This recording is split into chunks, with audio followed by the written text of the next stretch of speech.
Can the dead be reborn? Is there life after death? This little boy believes there is. Hello, my name's Camden. Cameron remembers a past life on the remote Scottish island of Barra, over 200 miles away from his home in Glasgow. I lived in the White House with my mum and dad and my 3 brothers and sisters. And he just talks about, I was in Barra and I fell through to you. And I'm saying, what do you mean? And he'll say, no, it was just like a hole and I fell through. Children from all over the world report memories of previous lives. It's a pretty interesting phenomenon. Together with psychiatrist Dr. Jim Tucker, Cameron and his mum are going on a search for evidence of his past life. Are there rational explanations for the remarkable coincidences which follow? Or are there stranger forces at work?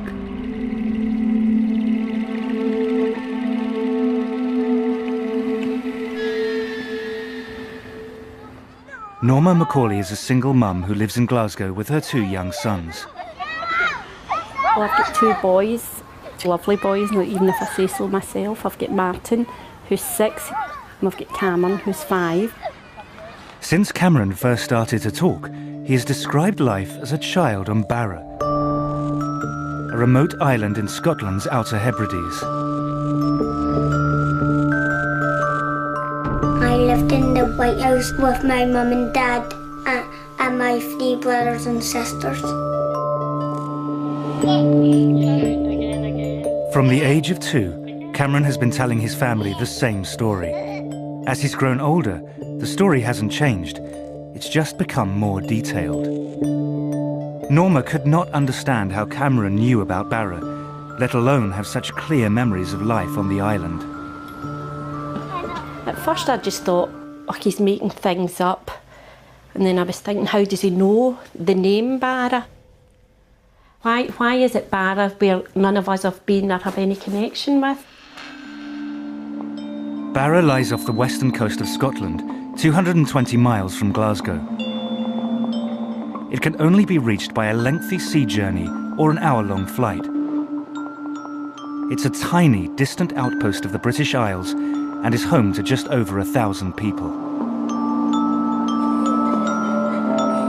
My favourite place in Barra was the beach, and I took my dog with me and I play with him and my brothers and sisters to play. He used to say, I'm a Barra boy, I'm a Barra boy. The planes was to land on the beach. He said there's like a small beach.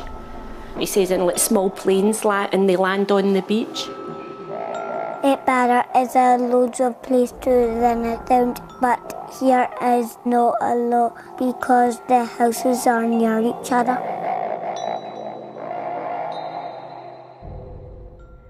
I did one time say one of these days we will go up and see Barra, and then it's like, well, I'll show you where my house is and I'll show you round.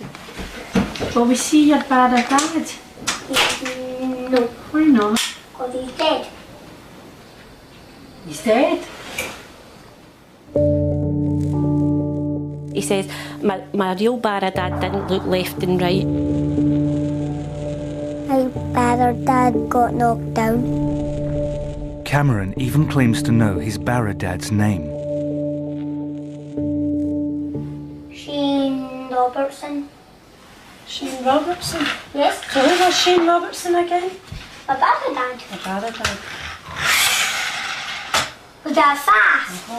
Is that the one that got knocked down? Friends and family have also been drawn into Cameron's story. Next-door neighbour Diane Miller has known Cameron since he was born, and her son Aaron has grown up with him. Hello. When they were about 2 was when Cameron started to speak about his Barra family. And my brothers and sisters and my friends. Have you got friends in Barra too? My house in Barra and family in Barra, because Cameron was adamant he had this other family. What was his name? Shane Robertson.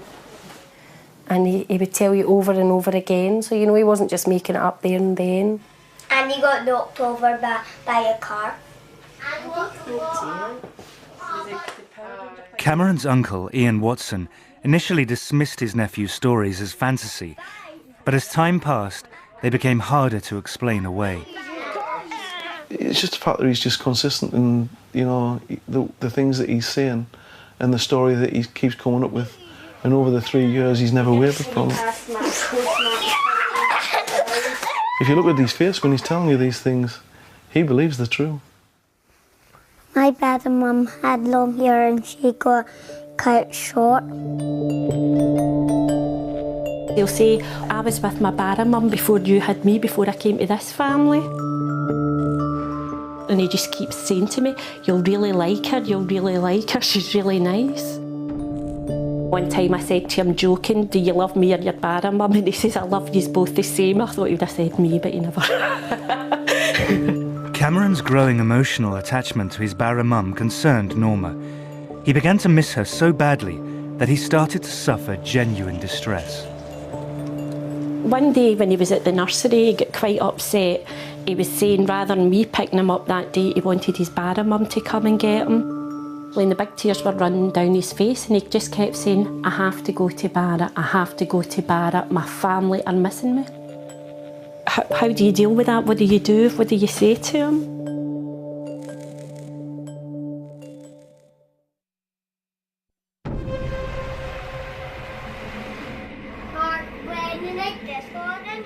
Ever since he could speak, Cameron has described a previous life, growing up on the remote island of Barra in the Outer Hebrides.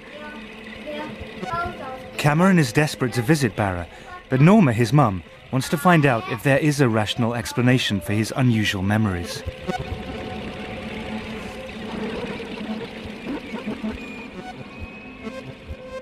I think I'm a very open person, but this was still throwing me. I mean, I believe Cameron does know Barra. How he knows it, I don't know. I don't think anybody really has every answer. As I say, for somebody that is quite open, and it's thrown me. I'd just like to know, has he seen it on the television? Is there a house like he talks up there? Or just like to know what's behind it all. Norma's first stop in her search for answers is Dr. Chris French, a psychologist. He edits The Skeptic magazine, which debunks paranormal phenomena. The hope is that he may have a rational explanation.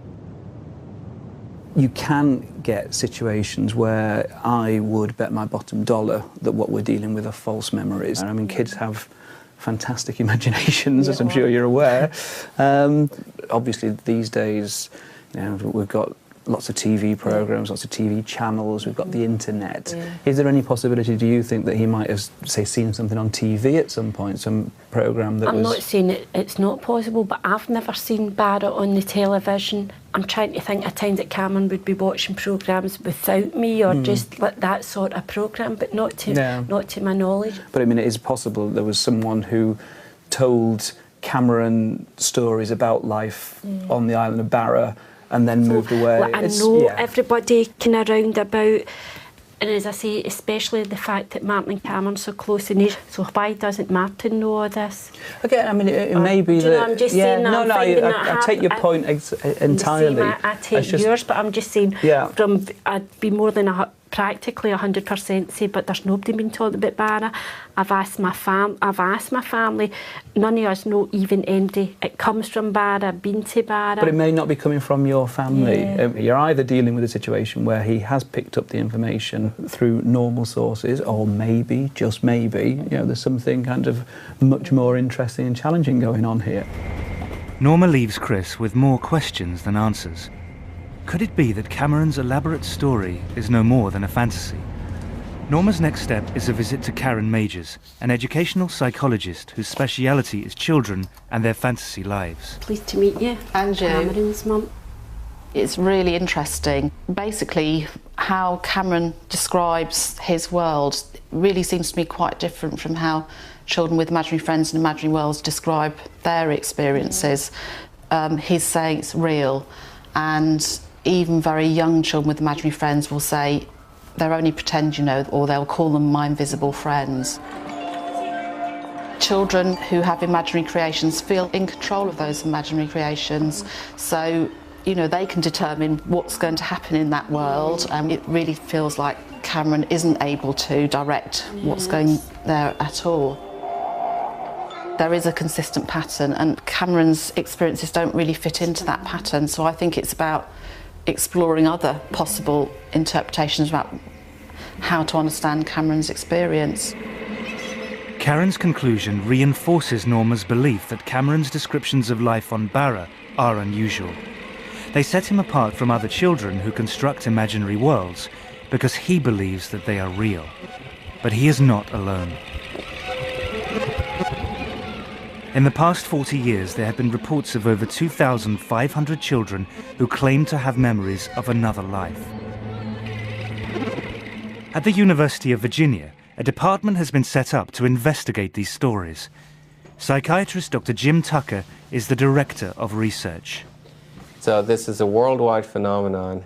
It takes place in places and families with a belief in reincarnation and places and families without a belief in reincarnation. And in a number of the cases, the child's statements have been verified to be accurate. Many of these cases show a pattern of consistent and detailed information.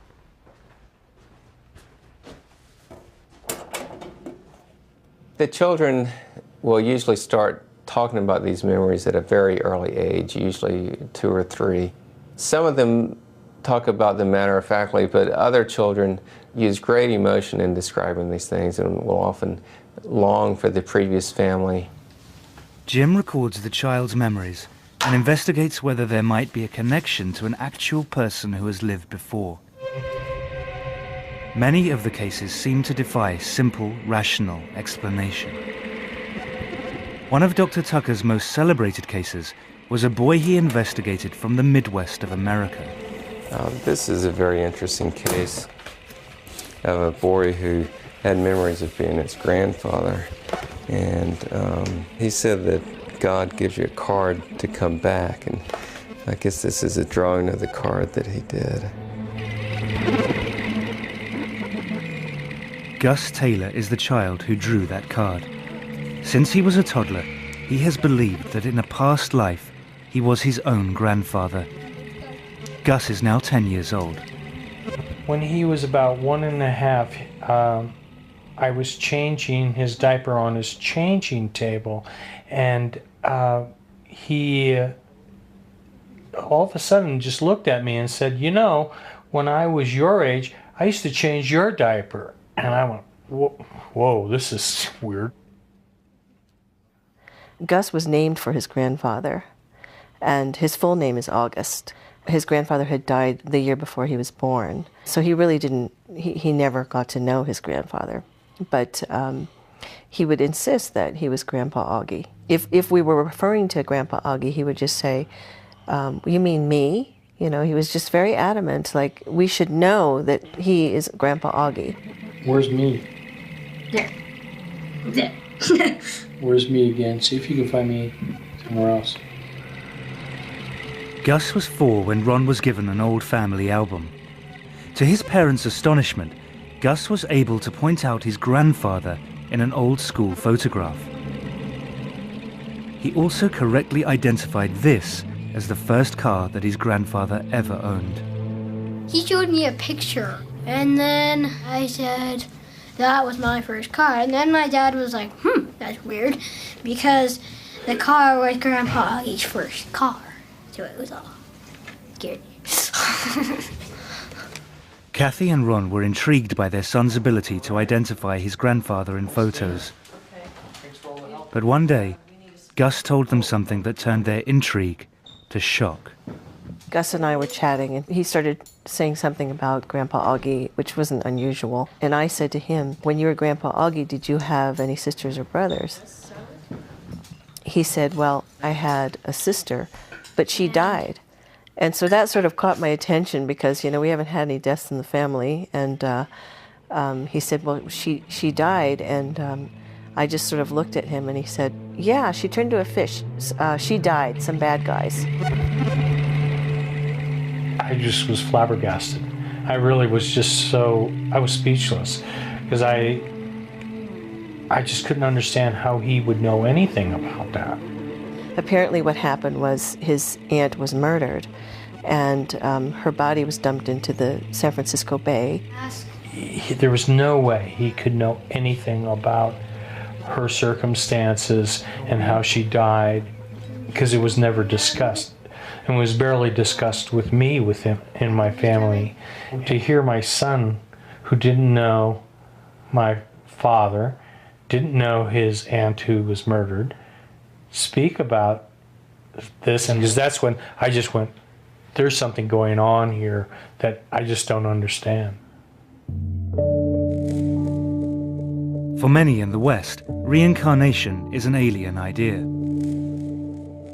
Chris French believes that it's simply a comforting illusion, which helps some people avoid the difficult realities of death.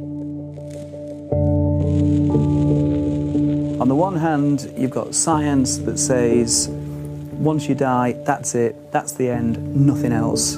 On the other hand, you've got a belief system that says you will survive, you will be reunited with your loved ones. In a sense, you do go on forever. You know, how much more appealing can you get? I mean, we all want that, we'd all want to believe that.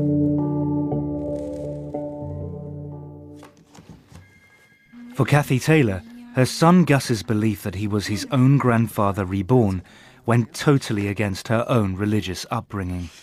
I grew up a Southern Baptist. My father's a Southern Baptist minister, and Southern Baptists certainly don't, teach anything about reincarnation. So that was not, that was furthest from my mind when Gus started saying these things. This one day, he sort of popped up and looked at me and said, "You know, Mom, when we die, we get to come back." And he looked at me again and he said, "I used to be big and now I'm a kid again." And he was just very excited about this.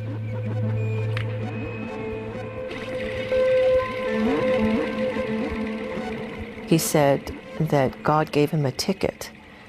And, he also referred to a porthole, and that he came through a porthole, and that he used to be big and all of a sudden he's through this porthole and then he's a kid again.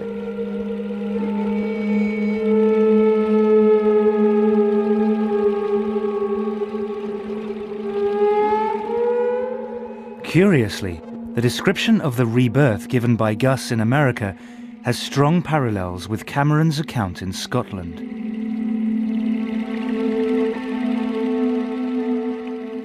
He talks about falling through from Barra to here. I asked him, "How did you get here?" And he just talks about, "I was in Barra and I fell through to you." And I'm saying, "What do you mean?" And he'll say, "No, it was just like a hole and I fell through," and that's all he says. It used to be Caitlin, and what was the other one? Megan. Megan. You're fancy Megan and Caitlin. You fancy everyone the whole way. Not done yet. Aaron and Cameron had been playing, and Aaron had mentioned how it's okay if you die because Cameron said you come back again as somebody else, so it didn't matter if you died. It has become clear to Norma that there are no easy answers to the questions thrown up by Cameron's memories. Cameron has asked persistently to be taken to Barra. Norma has finally decided to make that journey. We are going to go to Barra. I mean, it wasn't a decision that was made lightly. I've gave it an awful lot of thought, stood up to an awful lot of folk that were against me doing it, and I just hope I proved them that I was right to do what I've done. Come on. Perhaps the trip will provide an explanation for Cameron's memories, or put them to rest. You want to run now? I think I'm hoping that when Cameron goes, it gives them proof, or, I mean, they maybe go here and they'll say, "That's not Barra," so then that's fine, that's not Barra, end of story, that's the end of it. But I think it's reached a point, it's went too far. It's gone too far just to leave it now. At the University of Virginia, Dr. Jim Tucker has been speaking to Norma and following Cameron's case with interest. Well, Cameron's case certainly sounds like a very promising one. He's given the name of a place, which fortunately turns out to be a rather small place, and he's also given the name of a person. So with all the details that he's given, if we're able to verify a match, that would be quite intriguing. For Jim, to follow a case as it unfolds is a unique opportunity. He is flying from Virginia to Glasgow to join Norma and pursue the story in person. I mean, as it stands now, it's a very interesting story. If we're able to verify the statements, then it becomes more than that, because then it becomes evidence that he actually does have memories that have carried over from a previous life. This is Cameron. Hi, Cameron. Cameron, you saying hello? Hello. I'm Dr. Tucker. How are you? This is Dr. Tucker. Hi, Martin. What can you tell me about the house that you lived in? It was white. How many stories were there? Was it just one level, or was it more than one? One level. Yeah. Did you see your dad get knocked out by the car? Yeah. You remember his name? Yeah, what was his name? Shane Robertson. Shane Robertson. Do you remember what he looked like? He had spiky hair and he always wore shirts. Spiky hair, is that what you said? And always wore shirts. Norma finally has someone to talk to who really understands her experience. It was getting to a point he was that convincing. I'm sure folk thought I've adopted him, or what he wasn't really mine, because he spoke so convincing about this other family. And has it slowed down, or is it still going as strong as ever? It calmed down for a wee while, but then it's back. Is he excited about the trip? Yeah. Yeah.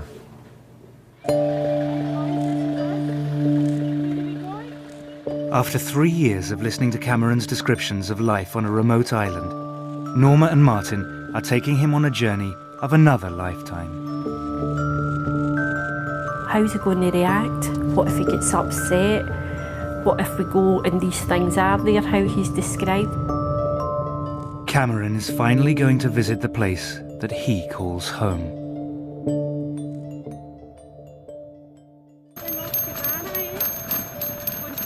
Norma and her sons Martin and Cameron are leaving Glasgow to fly to Barra, an island in the Outer Hebrides of Scotland, where Cameron believes that he lived in a previous life. They are being accompanied by psychiatrist Dr. Jim Tucker, an expert in children's past life memories. Cameron believes that his family name was Robertson and that he lived in a big white house, a house full of children. He says he had a black and white dog. There was a view from the house to the sea, and that they could see planes land, not on a runway, but on the beach. Could any of these apparent memories correspond to reality? You know, there's a concern that if he really is having memories of a previous life, that taking him back to that place might be traumatic. But what usually is the case is actually the reverse, that seeing the old place kind of puts the memories in perspective so that the child is then able to let go of them more.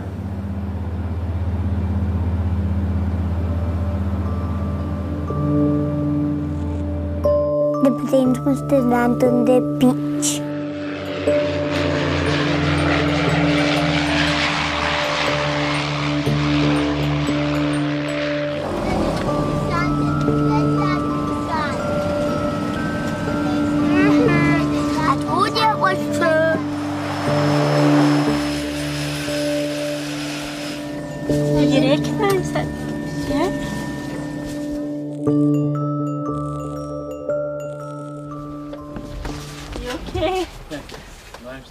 Yeah, good boy.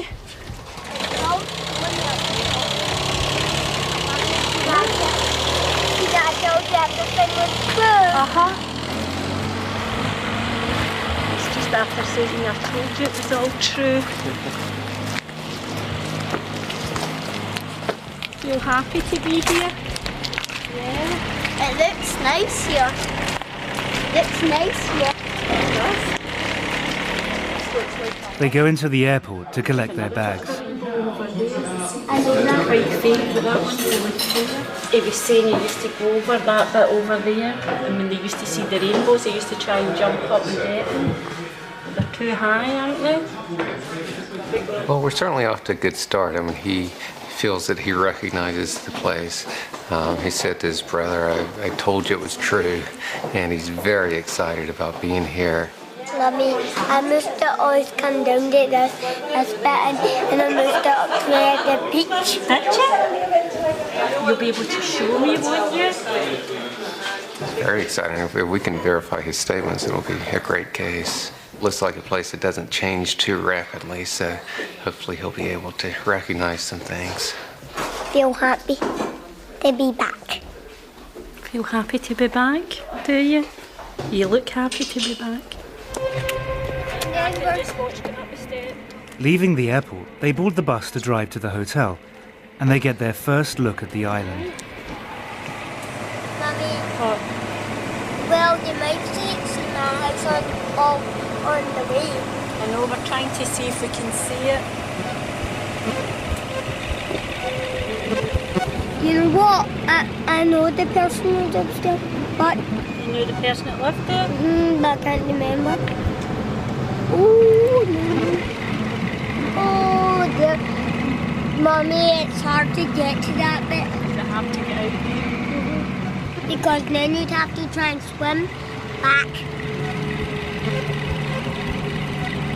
Mommy, I recognize every single bit.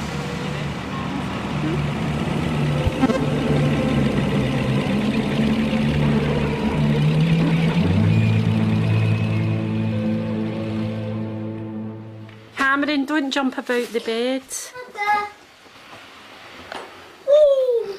Can you believe you're here at Barra? Yes. I'm not exactly the same, but I recognise the beach. You recognise the beach? Oh, it looks like a beautiful place, doesn't it?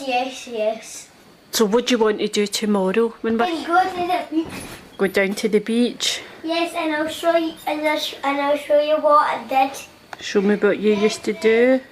Oh, my socks, I forgot to do it. Take my socks. Next morning, the investigation begins in earnest. Norma and Jim set off to visit the local heritage centre to look for any record of the Robertson family and the man that Cameron calls his Barra dad. My Barra dad was called Shane Robertson, and he got knocked down. Hello. Hi, I'm Norma, pleased to meet you. Callum McNeil is the island's local historian. Tucker. Callum McNeil. Nice to meet you. Certainly the names don't immediately come to my mind. Certainly the name Robertson does feature, but certainly not the name Shane. And the name Robertson itself only features occasionally in the history of the islands. There doesn't seem to be any evidence that a family called Robertson lived in a house by the shore. Could Cameron be wrong about the name, but right about the house?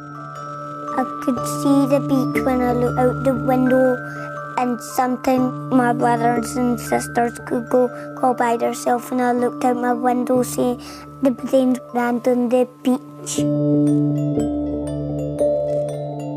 And my brother had a black phone, and how you dial is you just go like that. He has provided some clues about the location and the period in which he says he lived on the island.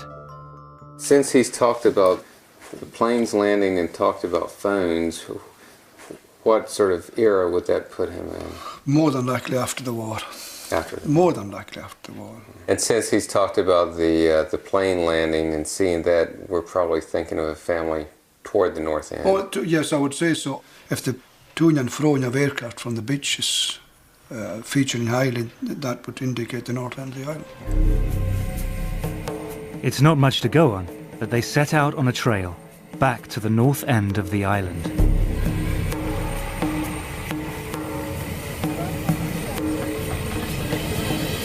I thought he was fine, but I don't know about him. I was starting to feel anxious and saying, well, I hope he does recognise something for his sake and probably for my own, because I'm desperately looking for answers as well. Well, I think it's disappointing if a child goes to a place and doesn't recognize things. Often what happens is that by the time the child gets taken to the previous place, they're beginning to lose the memories anyway. Children seem to lose these memories by the age of 6 or 7. And this is the age where children are starting school and getting more fully wrapped up in this life. They have driven past many of the houses on the island, most of them white, some near the sea. But Cameron recognises none of them. Sometimes I say I wish I could get in his head just for 5 minutes to see what it feels like to him. Because obviously to him it's real. My dad and mum had long hair and she got cut short.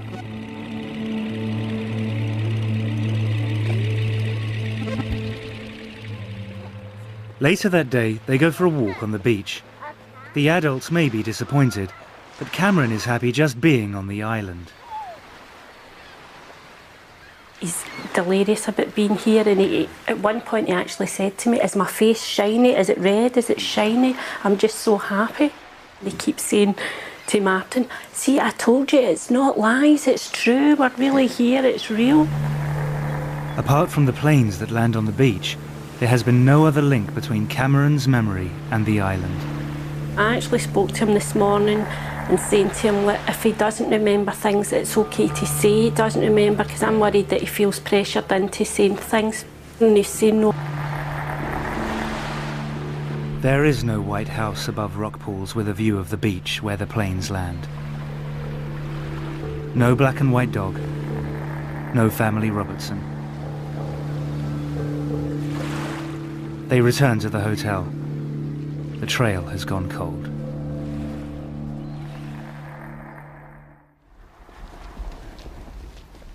But next morning, they receive a phone call from Callum McNeil at the Heritage Centre. He wants to speak to them urgently. He has some new information. Phone call today informed me that there were people living with the name Robertson on the north end of the island, in a house by the shore. It's a white house by the shore. Couldn't get much closer to the shore. Callum's records were only for properties owned by islanders, but the Robertsons were from the mainland. And when were they there? 60s, 70s, I believe. Yeah. So we know exactly which house it was. We'd be able to go see it. Sunderland.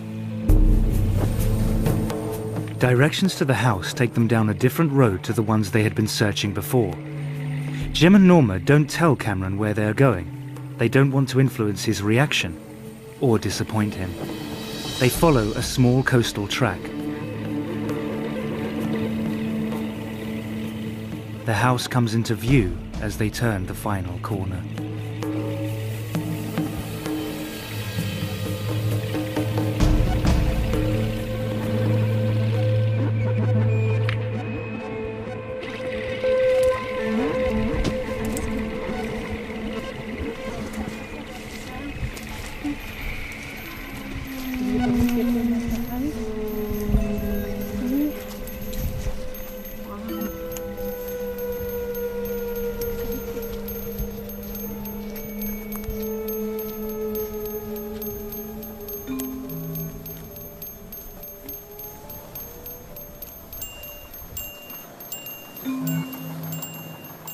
What's wrong?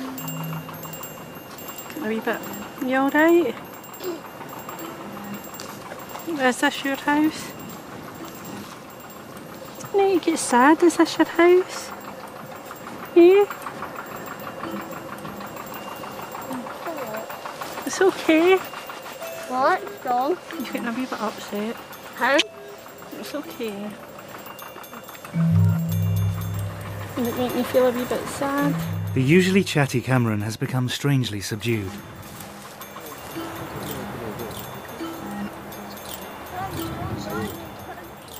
Just below the house, there are rock pools, and there is a gate to the beach.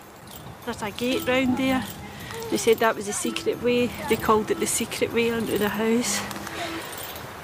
He's just saying he's excited, but he's sad as well. I think he's surprised and he's not sure how he's feeling. I'm not sure how I'm feeling either, to be honest.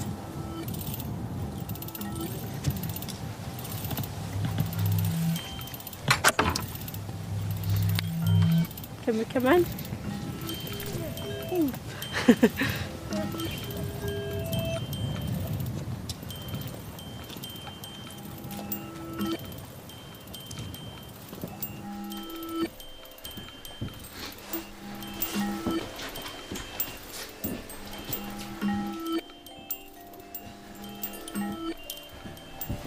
We've got a fire like that, haven't we? Mummy, look. What? Look. I know, wow.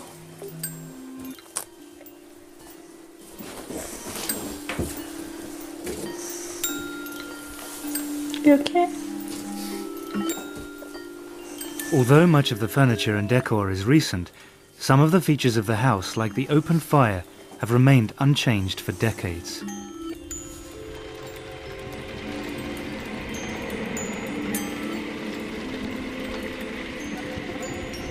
I could see the beach when I looked out the window, and sometimes my brothers and sisters could go by themselves, and I looked out my window and I saw them playing.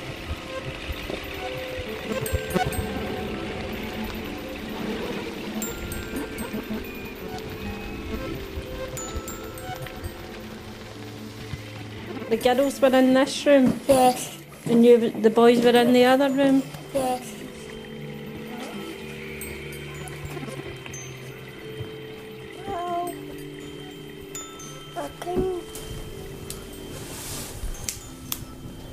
Was it the same stuff? No. Did you just have the fire lit? Are you glad you came here to see it?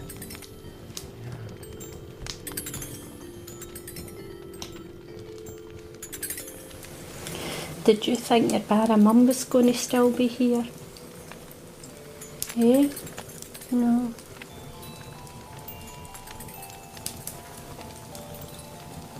Do you miss her? You've got me, haven't you?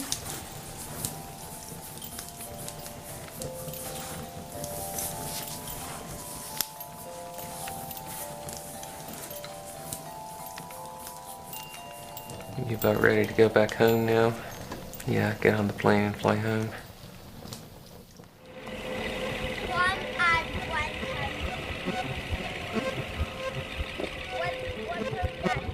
Well, it's been quite an interesting trip. I mean, we came here with a name and a description of a house, which was not very much to go on. And we found that, in fact, there was a family here, and that, in fact, they had a house in the right location and the right appearance of what we were looking for. At this point, the investigation remains inconclusive, but we've got some very solid leads to go on, and we should be able to find out the details of this Robertson family to see if, in fact, they do match with what Cameron has been saying.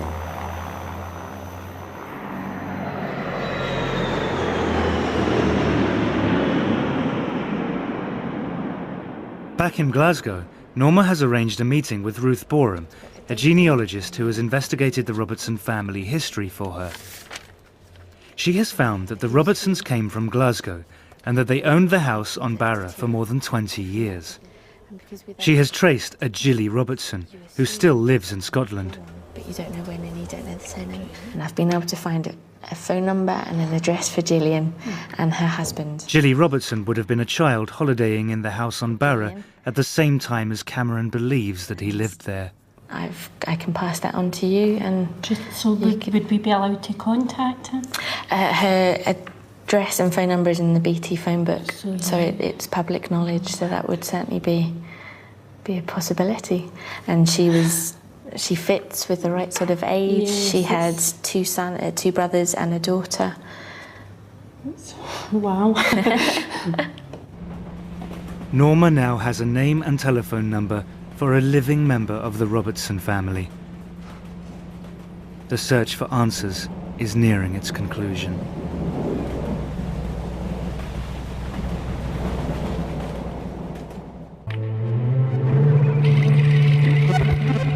This is the house that 5-year-old Cameron believes was his home in a past life.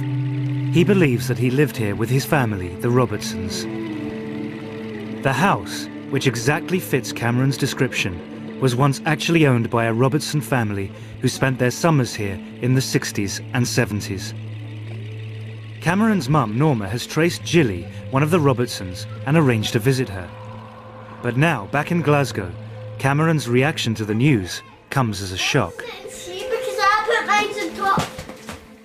Last night was just an outburst. 1 minute we're laughing and joking, everything was fine, and then it was just, there was tears, and then saying he was frightened, and then the next thing him and Martin were fighting. It got a wee bit out of hand. It was like somebody had flicked a switch. He went from happy to, and it was, I'm scared, I don't want to go, Mum. This morning he came in quite wide awake and started asking me about Jilly Robertson. And at one point I thought it was quite strange. He actually says, could Jilly be my sister if she was a wee girl at the house? And it's kind of, I think we've all been thrown a bit. Now he's asking, can he go? He wants to go and meet her. Hello. Hi there. Pleased to meet you, I'm Norma. Hello, Julie. Very nice to meet you. This is Cameron. And Martin, come on. This is Cameron's big brother, Martin. He's finding somebody that's possibly his sister. Is he thinking, oh, maybe I'll need to go back to that family? Because in Cameron's mind, the Robertsons were his Barra family. And I think that's what's frightened him. I mean, it's quite frightening. This is the house here, and down below the house, a lovely beach. Was that what it was like when you were in Barra? Yeah. But could you recognise it quite well when you went to see it? Although he was saying it had changed. Yes, you see, I think it has changed. I think the person who's bought it now has modernised it. Yeah. I played in the beach and took my dog and played fetch with my dog at the beach. Could I see when you went to Barra, did you have a dog? Was there a dog there? Well, certainly Callum and Peggy, who lived in the house, they had a dog, a sheepdog. The black and white dog is just as Cameron remembers. But what about the name of his Barra father, Shane Robertson? Well, certainly there aren't any Shanes in our family. There were, one of my uncles was called James. Yeah. Now, Seamus, James, you know, that's quite a common connection. Yeah, one of my cousins is also called James, but certainly not Shane. Was the car accident on Barra? This is what we don't know. He doesn't seem to be able to tell you. I don't know of anyone in our family who died in a car accident. That's how I was curious as well, if maybe even there had been a child in the family had passed away. Or... No, certainly there were no deaths of children in that close family.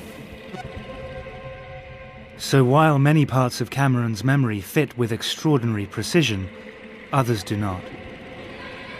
The family name matches, so do the physical details of the house, the island and the dog. But the name and death of the father figure do not.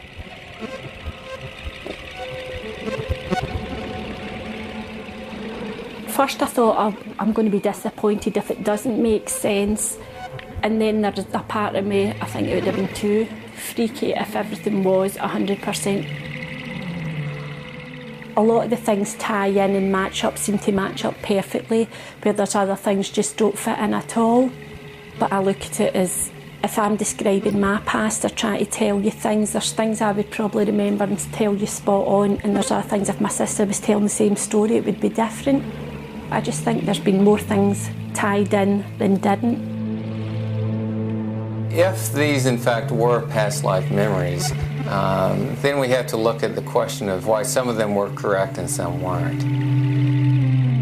Was this just a remarkable coincidence, or could it be something more? He could have had memories from more than one life, and they could have gotten mixed in together. There's just a lot that we don't know about it. And I don't think I realised myself how much it might affect me going into the house.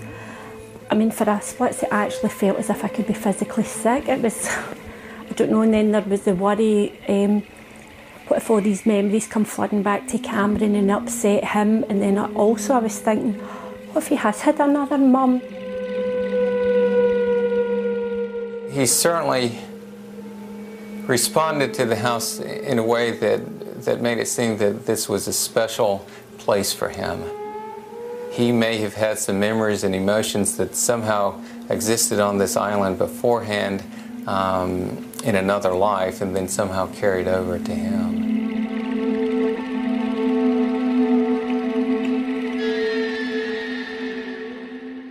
I personally think there's more to it than meets the eye, but there is some people, and everybody's allowed to make their own judgment, but I definitely think it's one of those things, there's something there. I can't tell you what exactly it is, but I think it's something we'll probably never know.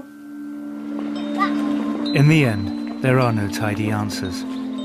But one thing is clear, the persistent memories that Cameron once had of another life on a far-off island trouble him no longer. I think that since Cameron's been to Barra and the fact that we've seen it for ourselves, it's as if it's put it to rest in his mind that he doesn't have to go on and prove it anymore. And he just seems so calm about it.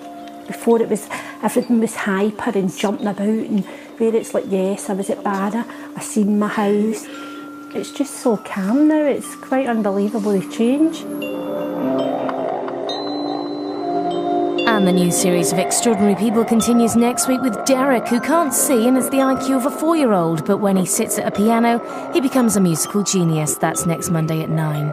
Next tonight, Guys and Dolls.